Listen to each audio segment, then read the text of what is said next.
दोस्तों, मैं आपका एस्ट्रोलॉजर सौदयुग अपने चैनल में एस्ट्रो वन वन खुश आमदीद कहता हूं। तो दोस्तों, आज का हमारा टॉपिक है जुपिटर इन सेकंड हाउस।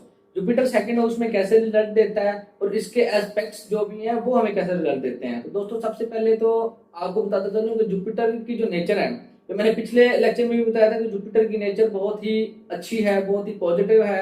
ये इंसान को बेनिफिट्स ही देता है, ये इंसान को लॉसेस में कभी नहीं लेके जाता, ये इंसान को लॉसेस से निकालने का कारक बनता है, सबब बनता है। जुपिटर जब भी पॉजिटिव होके बैठे या अगर अच्छे घरों में बैठा है, अच्छे घर यही है कि दूसरे घर में बैठ गया है, पांचवें घर में बैठ गया है, नौवें घर में बैठ गया है, या केंद्र में बैठ गया है। केंद्र ये होता है कि 1 4 7 10, अगर इन हाउसेस में बैठा होगा ना जुपिटर, तो बहुत ही अच्छा है। और 11th हाउस में तो कोई भी प्लैनेट बैठा हो वो बुरा है ही नहीं, वो अच्छे रिजल्ट देता है, क्योंकि 11th हाउस ही इतना पॉजिटिव है।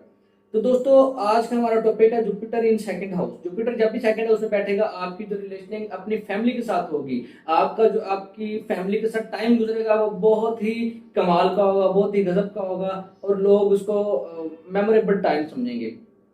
आपकी जिंदगी में आपकी फैमिली ही सब कुछ है, और आप अपनी फैमिली के लिए कुछ ना कुछ करना चाहते हैं, जिंदगी में प्रोग्रेस करना चाहते हैं, आप अपनी फैमिली को सुख देना चाहते हैं।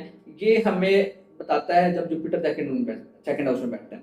जुपिटर के जो एस्पेक्ट्स हैं, जुपिटर सेकंड हाउस में बैठ के 6th हाउस को देखेगा, 8th हाउस को देखेगा, 10th हाउस को देखेगा। अब 6th हाउस क्या है? 6th हाउस है हमारे बिटर एनिमीज का, हमारे जो दुश्मन होते हैं, जो हमारे छुपे हुए दुश्मन होते हैं, जिनका हमें पता नहीं होता कि पर हमें वो नुकसान कर रहे होते हैं। तो जब जुपिटर दूसरे घर से 6th हाउस को देखेगा, तो जैसा कि मैंने आपको बताया कि जुपिटर बहुत ही पॉजिटिव प्लैनेट है, तो वो उसमें कमी लेके आएगा। आपके दुश्मन आपके दोस्त बन जाएंगे, आपको जो नुकसान पहुंचाने वाले हैं, जो आपके शत्रु हैं, वो आपके मित्र बन जाएंगे, वो आपको नुकसान नहीं पहुंचाएंगे, वो आपसे दोस्ती करना चाहेंगे। ठीक है, आपको कभी डेबिट नहीं आएगा जिंदगी में, और अगर डेबिट आएगा तो आप उसको इजीली उतार लेंगे, ओवरकम कर लेंगे, आप इस प्रॉब्लम से निकल आएंगे। इस जो ज़हनी होता है ना, आपको जितनी टेंशन होती है उससे आप निकल आते हैं। जब भी जुपिटर सेकंड हाउस में बैठेगा, आपको डेबिट से निकालेगा, बल्कि डेबिट में आपको लेके नहीं जाएगा। उसकी पूरी कोशिश होगी कि आप थोड़े पैसों में काम कर लो, पर अपने पैसों से काम करो, बजाय इसके कि आप बाहर से पकड़ के करो।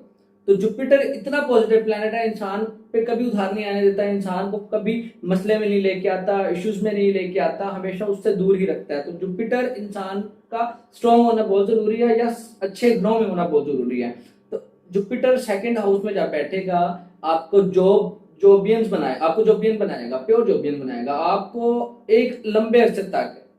मेरा जो एक्सपीरियंस गुजरा है वो ये है कि एटलीस्ट आपको 30 साल की एज से पहले कारोबार में नहीं जाना चाहिए, नुकसान उठाएंगे, एक्सपीरियंस ही गेन करेंगे, आपको सीखने का ही मौका मिलेगा, पर आपको आपका एक्सपीरियंस अच्छा नहीं रहेगा, आप लॉस लॉस का कारक बन सकते हैं। आपका ये जुपिटर आपको नुकसान पहुंचा सकता है अगर आप बिफोर 30 कारोबार करेंगे, क्योंकि जुपिटर जब सेकंड हाउस को देखेगा, 6th हाउस को देखेगा, तो आपको जॉब जॉब मैटर्स आपके अच्छे करेगा, आपके जब वो सीनियर्स के साथ बॉन्डिंग अच्छी करेगा, आपके सीनियर्स आप पे ट्रस्ट करेंगे।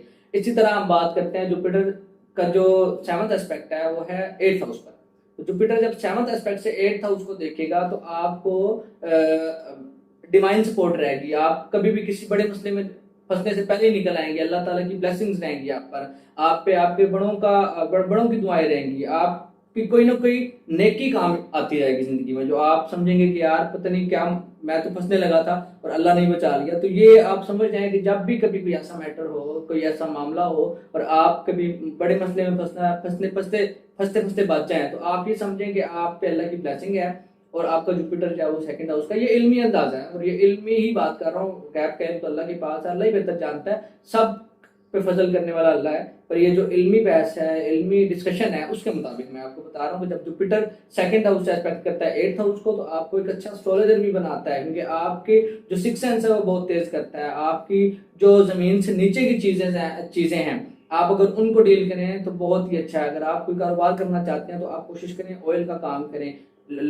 कोयले का काम करें, जो जमीन से नीचे की चीजें आप उनमें डील करें, तो आपके लिए बड़ी फेवरेबल रहेंगी। पर उससे पहले भी ये है कि आप अपनी महादशा, दशा, अंतरदशा का लाजमी जायजा ले लें, आप किसी अपने एस्ट्रोलॉजर से कंसल्ट कर लें, जिनसे जो आपको बेहतर गाइड कर लें कि अभी आपके लिए टाइम फेवरेबल है या नहीं है। ठीक है, उसके अलावा जुपिटर की जो 10th एस्पेक्ट है वो है 10th हाउस पर, 9th एस्पेक्ट जो है वो 10th हाउस पर है। तो 10th हाउस आपको पता ही होगा, ये 10th हाउस है कैरियर का। वैदिक एस्ट्रोलॉजी में 10th हाउस कैरियर का भी है और आपके फादर का भी है। तो आपके फादर के साथ बॉन्डिंग बहुत अच्छी करता है, आपके फादर के साथ रिलेशन बहुत अच्छा करता है, टाइम बहुत स्पेंड करेंगे और जो भी टाइम गुजरेगा वो बहुत ही अच्छा होगा। वो आप उसको याद करेंगे और याद करके अच्छा फील करेंगे। आपके फादर आपके लिए बड़े वो होंगे, मोटिवेशन का कारक होंगे, आपको हमेशा मोटिवेट करते रहेंगे, आप पे कभी बर्डन नहीं डालेंगे, आपको कभी बर्डनाइज नहीं करेंगे। तो आपका जुपिटर जब भी 10th हाउस को एस्पेक्ट करेगा, आप हमेशा कैरियर ओरिएंटेड होंगे, कैरियर फोकस्ड होंगे। आपकी जिंदगी का मकसद अपनी मंजिलों को पाना है, उनको छूना है, तरक्की करना है, बजाय इसके कि चाहे वो जिंदगी वेस्ट करना, टाइम वेस्ट करना।